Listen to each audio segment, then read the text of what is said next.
Sometimes street photography doesn't feel exciting. It feels like standing in the middle of a storm. So many people, so many possibilities, and yet nothing feels right. You look around hoping something will click, but all you see is too much movement, too many distractions, and the pressure to capture something good builds with every step. This video is about what you can do when street photography just doesn't feel right and overwhelming. Let's jump right in. Reduce the frame mentally.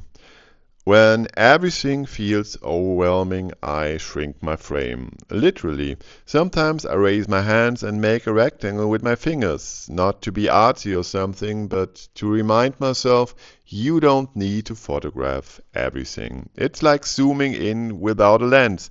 Instead of chasing the perfect street scene, I look for small human movements like a shadow of a person on a wall, a reflection in a shopping window, or someone making an interesting movement or gesture.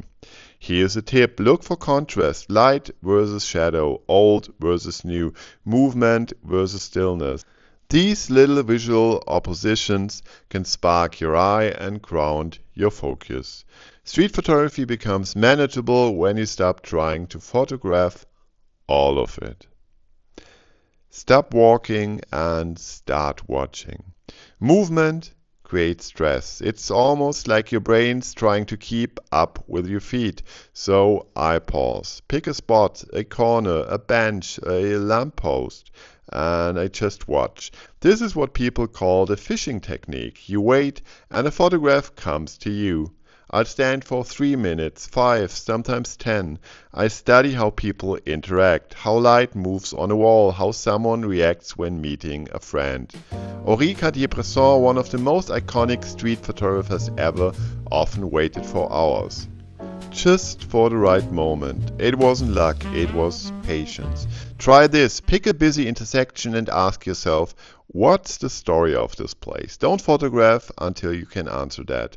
Slow down, you see more when you're not chasing. Give yourself a constraint. Constraints are freedom. Sounds paradoxical, but it works. Say to yourself, only shoot red things today, or only photograph backs of people, or no faces, just shadows. It sounds silly, but suddenly you're focused. Visual chaos becomes filtered. Your brain knows what to ignore.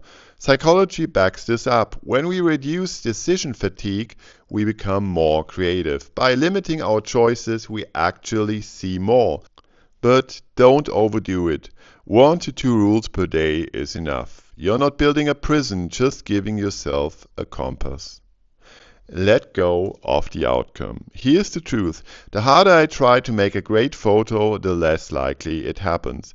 But when I let go, when I stop hunting and start responding, the good stuff sneaks in. That moment when a bird flies past a neon sign, when a stranger's coat matches the graffiti behind them, when something weird happens and you're just ready. A little reminder, most of your best shots will be surprises.